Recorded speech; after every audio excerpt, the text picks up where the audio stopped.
Гісторыю ствараюць людзі, сцвярджае мой сённяшні суразмоўца, кандыдат гістарычных навук Александр Барановскі. Актуальныя праблемы сучаснасці, гісторыя, культура, родная мова і мастацкае слова. Пра гэта і не толькі пісьменнік і публіцыст Навум Гальперовіч гутарыць з таленавітымі людзьмі краіны.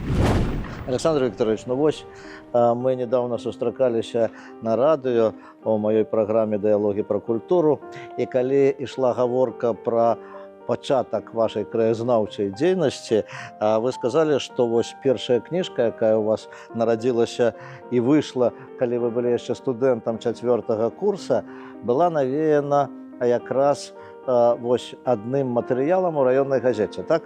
Ну, мяне натхніў, скажем так, матэрыял у раённай газеце, таму што, атрымліваецца, вось мы вывучалі асобу Янкі Купалы па падручніках, і ён быў недзе далёкі. А калі я чытаў у раённай газеце звесткі, што ў 1903-1904 годах на Сенеччыне жыў, працаваў Янка Купала у сядзібе, якая зараз у такім дрэнным стане, яна разбурана і нікому не патрэбная, я падумаў, дык слухайце, да Купала ж не такі далёкі, ён блізкі, ён так, умоўна кажучы, па адной вуліцы са мной хадзіў. І я, конечно, зацікавіўся. Мне стала крыўдна чамусь так вось сядзіба ў такім стане. І пачаў займацца, скажем так, спачатку вуснай гісторыі, размаўляў з вяскоўцамі, якія жывуць у вёсцы Полымя, раней яна называлася Беліца. Потым паступіў у універсітэт, ужо назапашаны багаж, а ён быў значны, таму што ты матэрыял, які я назапасіў, я яго уклаў у даследчую працу. Это паўплывала на будучую прафесію, і паступіўшы на першы курс гістарычнага факультэта Віцебскага дзяржаўнага універсітэта, я працягнуў займацца сваёй любімай тэмай праз курсавыя, дыпломныя, і ў 4-му курсу сапраўды ўжо было падрыхтавана выданне. Мне вельмі прыемна, што сёння вось мы здымаемся вашай перадачы, і ў ёй таксама здымаліся мае навуковыя бацькі, мае выкладчыкі па універсітэту Денис Юрчак, да, і Мікалай Васильевич Півавар. Мне вельмі прыемна, што, скажем так, сёння я прымаю удзел у вашым запісе. І яны сказалі, што можна выдаць кніжку, гэта не праблема. Адзінае, што большасць кніжак, якія прадстаўлены сёння ў нас, гэта яны выдзены за сродкі маёй сям'і. Першая кніжка пабачыла свет, у якой распавядаецца і пра дзейнасць Янкі Купала на Сенеччыне, і ўвогуле пра гісторыка-паркавы комплекс у вёсцы Полымя, якая раней называлася Беліца. Можа быць, Сенеччына і Сянно не такія знакамітыя месцы, вядомыя месцы, як на Віцебшчыне, Полачына, Аршаншчына там. Тым не менш, Сянно і Сенінскі раён – гэта таксама месцы цікавыя, месцы гістарычныя. Дарэчы, адкуль паходзіць назва Сянно?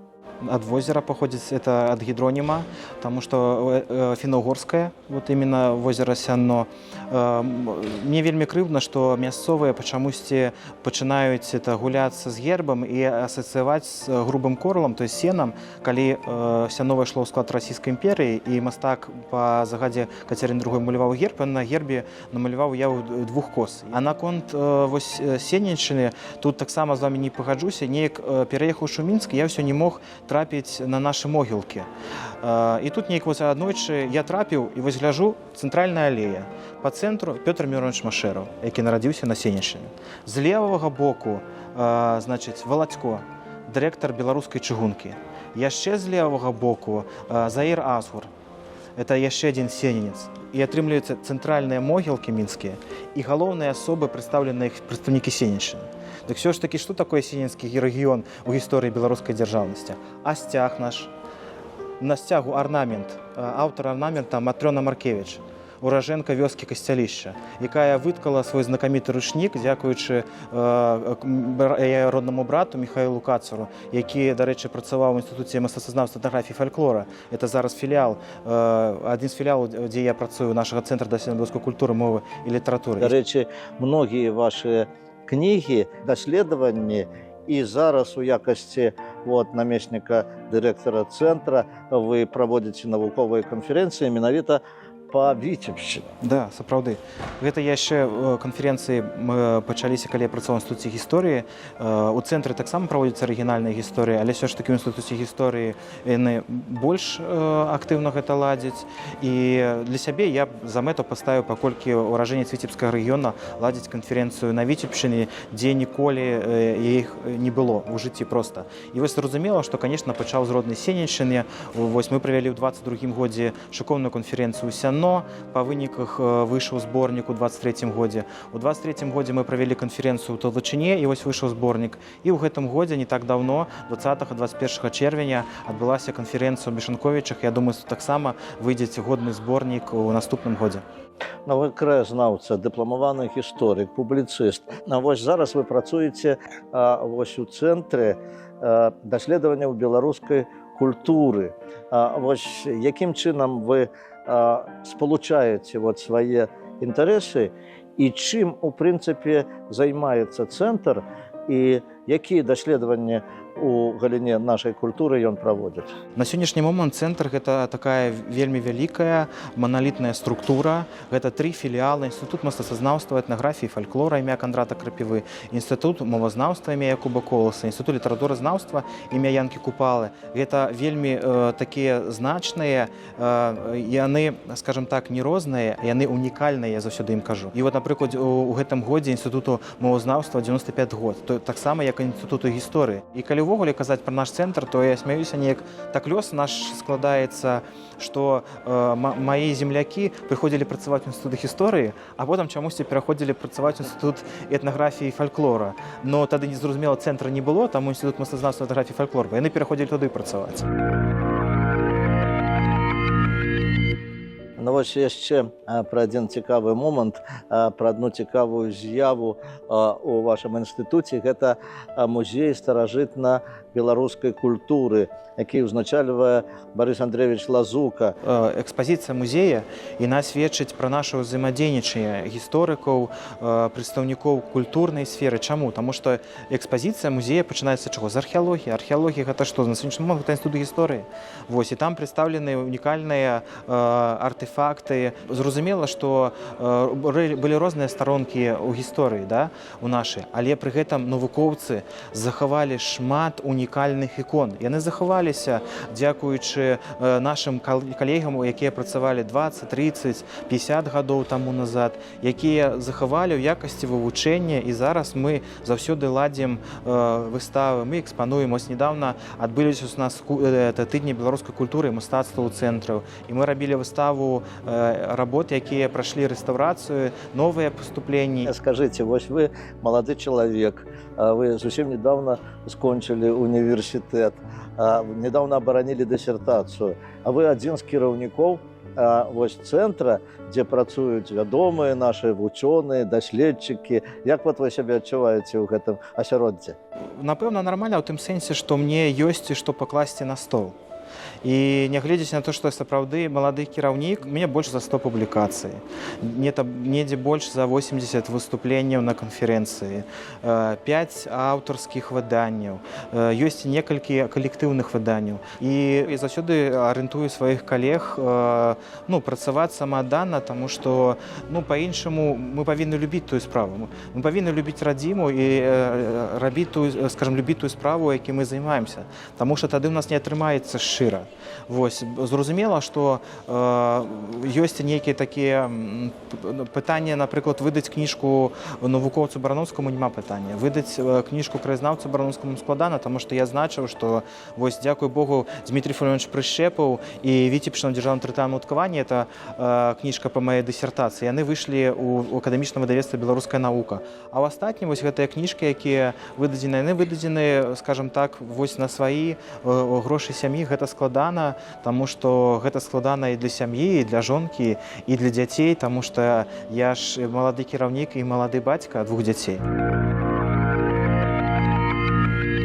Першае пытанне нашай апытанкі. Скажыце, кім вы марылі быць у дзяцінстве да гэтага часу, пакуль не прачыталі артыкул у раённай газеце, і кім вы марылі, каб вы сталі вашы бацькі? Бацькі заўсёды падтрымлівалі, і я вось сваю кніжку прысвяціў вот эту апошнюю манаграфію Віцебшчыну сваёй маці. Мой бацька памёр у 2015 годзе, я прысвяціў тады яму кніжку таксама, таму што гэта яны заўсёды падтрымлівалі. А што касаецца, кім марыў стаць, гэта, напэўна, вось і будзе адказваць, чаму я ў цэнтры апынуўся, у тым плане, што я скончыў школу з мастацкім ухілам імя Азгура і універсітэт імя Машэраў. Вось землякі былі заўсёды поруч з мной. Хадзіў у музыкальную школу, гуляў на баяне, вось хадзіў у цэнтр творчасці, гуляў на трубе, вось. І так сталася, калі я прыйшоў у цэнтр працаваць, а я кажу, інстытут мастацтвазнаўства, этнаграфіі, фальклора, это ж 11 аддзелаў і 2 аддзела музыкі, аддзел кіно, аддзел выяўленчага мастацтва. Але мне гэта знаёма. Не як гісторыку, таму што это мы вывучаемся ў гісторыі, а таму што я, калі вучыўся ў класе мастацкім ухілем, то нам гісторыю мастацтва выкладалі. І на прафесійным узроўні, таму што многія мае калегі паступалі ў худграф. Вось. І таму в залежнасці, чым я займаўся, марыў. Але ўжо з 7 класа у мяне было, я ўжо мэтанакіравана разумеў, што я павінен быць гісторыкам.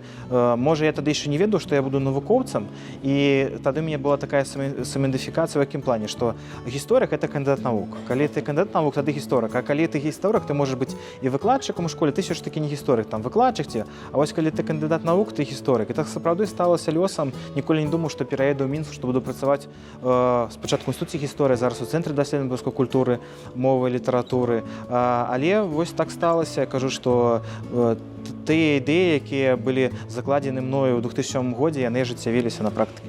Ну вось пра вашу родную Сенненшчыну. Якія самыя 3, скажем, цікавыя месцы на Сенненшчыне, ну якіх варта пабываць тым людзям, которые ніколі не бывалі там? Ну ведаеце, это, напэўна, 3 вось это полымя Беліца. Таму што я кажу, што паглядзець на рэшткі былога палаца, пры гэтым там захаваліся гаспадарчыя пабудовы, і дзякуючы вось гэтым пабудовам назіраў Дмітрий Фёдорович Прышчэпаў, які быў уражэнцам Сенінскага павета. Ён этой ідэі потым і паклаў, будучы наркомам земляробства БСР. Гэта чортаў камень у вёскі Вароніна, гэта другі па велічыні ў Беларусі камень, першы ў Шуміліне, таксама на Віцебшчыне. Ну і, напэўна, гэта Бучарова, гэта паганскае капішча. Лічыцца, што хто яму паклоніцца, то таму будзе пладавітасць у сям'і.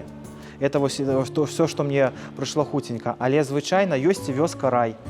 Вось Рай толькі на Сенненшчыне. Бачыце, я кажу, што які унікальны рэгіён. Хочаце пабываць у раю, запрашаю ў Нямойтаўскі сельскі савет, вёска Рай. Ёсць і вёска Манголія таксама. Можа быць, задаючы пытанне, нейкае пытанне я не паспеў вам задаць, і вы хацелі б, каб я задаў вам гэтае пытанне і каб вы адказалі на гэтае пытанне? Не, напэўна, з такога адзінае, што можна было б болей сказаць пра манаграфію і пра Прышчэпава, з таго, таму што гэта ўсё непарыўна звязана. Калі ісці па манаграфіі, то значная частка, можа, старонак 15-20 прысвечана Сенненшчыне.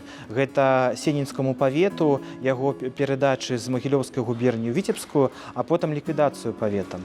І, напрыклад, кіраўніком Сеннінскага павятовага выканкама і быў Дмітрий Фёдорович Прышчэпаў, які пры ім пераходзіў павет з Магілёўскай губерніі ў Віцебскую. Пры гэтым Дмітрий Фёдорович Прышчэпаў быў апошнім старшынёй Віцебскага губернскага выканкама. Менавіта ён падпісаў акт аб уз'яднанні Віцебшчыны з Беларусі, таму што ў гэтым годзе мы адзначаем стагоддзя уз'яднання Віцебшчыны з Беларусію, калі вось было прынята рашэнне аб вяртанні Віцебшчыны, Магілёўшчыны, часткі Гомельшчыны. Ну а што тычыцца маёй кандыдацкай дысертацыі, якая нашла ўвасаблення ў манаграфіі, то вось гэтаму і прысвечана. Менавіта лёсу губерніі з 19 по 24 годах, стаўленне насельніцтву да змены дзяржаўнай прыналежнасці, губернскага кіраўніцтва, як адбывалася фарміраванне увогуле мяжы. Ну і, напэўна, Віцебская губернія – гэта унікальны рэгіён, таму што па ёй на сённяшні момант прайшло 2 дзяржаўныя мяжы. Гэта з Расійскай Федэрацыяй, што я азначаў, это атрымліваецца на Пскоўшчыне, а таксама мяжа з Латвіі, таму што Рэзекне, Лудзе, Даўгупілс – это раней знаходзіліся ў складзе Віцебскай губерніі, і мы іх ведаем зусім, скажем так, як Крэжыца, як Дзвінск, но гэты рэгіён у 19 годзе быў вылучаны, Латгалія, са складу Віцебскай губерні і перададзены савецкай Латвіі. Ну што ж, дзякую вам вялікае. Я пра многае даведаўся, пра тое, што расказаў мне мой земляк, пра Сенінскі край, пра што я не ўсё ведаў, шчыра кажучы. І нагадаю нашым тэлегледачам, што сённяшнім маім госцем быў кандыдат гістарычных навук, краязнаўца, гісторык Александр Барановскі. Усяго найлепшага, да пабачэння, да сустрэчы.